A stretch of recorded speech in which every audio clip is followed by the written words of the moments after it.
Hello friends, welcome back to this channel. दोस्तों, इस video में हम लोग जेपी इंफ्रा लिमिटेड के ऊपर बातचीत करेंगे, लेकिन शुरू करें उससे पहले आपसे दो रिक्वेस्ट करना चाहूँगा। पहली रिक्वेस्ट कि अगर आपको डीमेट अकाउंट ओपन कराना है तो डिस्क्रिप्शन बॉक्स में आपके लिए एक लिंक ड्रॉप किया गया है।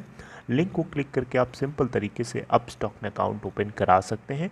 दूसरी रिक्वेस्ट ये रहेगी आपसे कि अगर आप इस चैनल को फर्स्ट टाइम देख रहे हैं तो सब्सक्राइब करके बेल आइकन को हिट कर लीजिए ताकि आपको हर वीडियोस की नोटिफिकेशन मिलती रहे और आप सबसे पहले देख पाएंगे। तो जेपी इंफ्रा लिमिटेड ने देखिए, आज तो 25 जून 2021 है।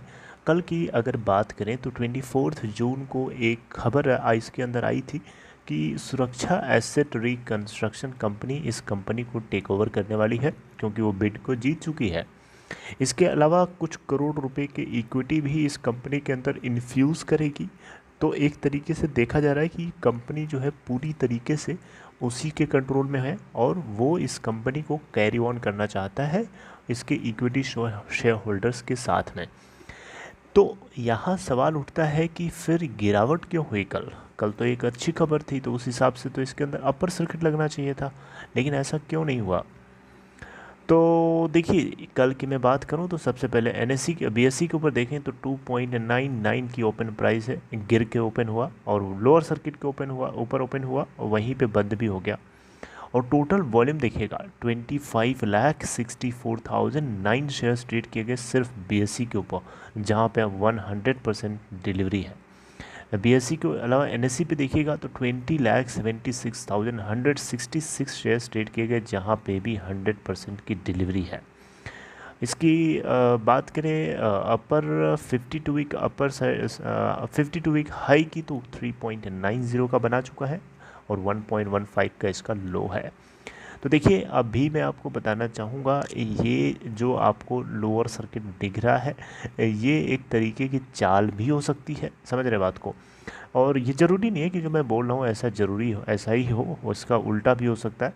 लेकिन कहीं न कहीं आपको बताना चाहूँगा, कुछ लोग ये भी बोल रहे थे कि प्रमोटर ये भी तो ये भी तो कर सकता है कि इसको डीलिस्ट करा दे, फिर से इक्विटी इन्फ्यूज़ करे। देखिए, आपकी बात भी कहीं न कहीं सही है, ऐसा हो सकता है, क्योंकि वो चीज़ क्लियर बताई थोड़ी गई है। वो तो उसमें लिखा था ना आर्टिकल में, वो चीज़ ये थोड़े मेंशन थी कि सुरक्षा asset reconstruction company JP infra को डीलिस्ट कराएगा, उसके बाद इसकी मतलब एग्जिस्टिंग इक्विटी को ज़ीरो करेगा, उसके बाद कैपिटल इक्विटी इन्फ्यूज़ करेगा। ऐसा तो कहीं लिखा नहीं था साफ साफ, है ना?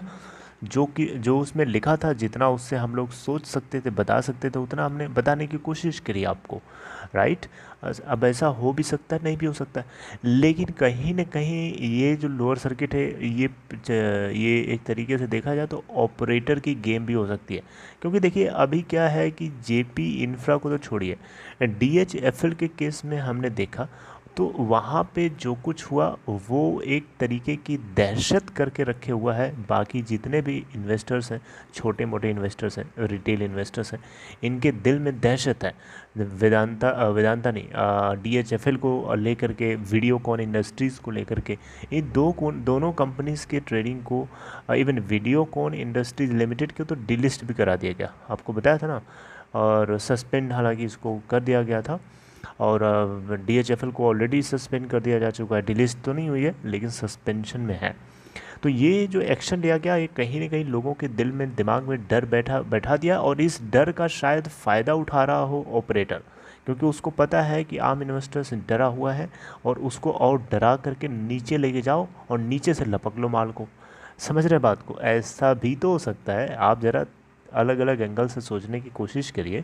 ये भी तो हो सकता है कि ऑपरेटर जो चाह रहा हो, सोच रहा हो कि इसके अंदर खूब माल बेचो माल बेचो, लोगों को लगेगा कि अरे यार, कहीं ना कहीं कुछ ऐसा हो रहा है कि इसको डिलिस्ट करा दिया जाएगा, और नीचे ले जा करके नीचे से अचानक धड़धड़ा करके बाइंग शुरू करेगा। फिर क्या होगा? उसको सस्ते में माल मिल गया कि नहीं मिल गया, और फाइनली क्या होगा? ये ऊपर भाग जाएगा। ऊपर भाग जाएगा तो फिर आगे जो कुछ भी इसके साथ अच्छा होगा तो उसका एडवांटेज किसको मिलेगा? ऑपरेटर को मिलेगा। उनको तो मिलेगा नहीं, जो लॉस में बुक करके अपना शेयर ऑपरेटर को बेच दिया था। समझ रहे बात को? तो ये अलग अलग डायमेंशन से अगर आप सोचेंगे तो बहुत सारी चीज़ें निकल के आती हैं। इसीलिए मैं आपसे बोलता हूँ कि अगर आप लॉस में हैं तो बने रहिए ना, वैसे ही जहाँ हैं वहाँ बने रहिए। ऑलरेडी जितना होना था हो गया। समझ रहे बात को? बाकी आप गेन में बैठे हैं तो आपकी मर्जी है। अभी तो शायद आपको आप बेच भी ना पाओ, क्योंकि आप अभी देख सकते हैं आज में लोअर सर्किट लगा हुआ है, राइट। तो लेट्स सी कि आगे क्या आगे कुछ अपडेट होती है। देखिए, सुरक्षा एसेट रिकंस्ट्रक्शन कंपनी बिड को जीत चुके हैं, लेकिन आगे क्या स्टेप लिए जाने हैं अभी इसके लिए भी अथॉरिटी से क्लियरेंस चाहिए, जैसे एनसीएलटी हो गई, कंपटीशन कमीशन ऑफ इंडिया है, आरबीआई है, समझ रहे हैं। तो इन सभी अथॉरिटीज़ से अभी क्लियरेंस चाहिए और देखते हैं कि कहाँ तक ये सिचुएशन डेवलप होती है।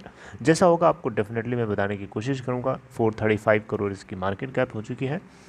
And I hope you like this information. आप लोगों में से काफ़ी लोग इस तरीके के क्वेश्चन पूछ रहे थे, तो मुझे लगा कि आपको ये चीज़ बतानी ज़रूरी है। और आप डोंट वरी, आप चिंता मत करिए, आप लोगों से साथ मैं कनेक्टेड हूँ। इस टॉपिक को लेकर के मैं कंसिस्टेंटली इसके ऊपर बातचीत करता रहूँगा।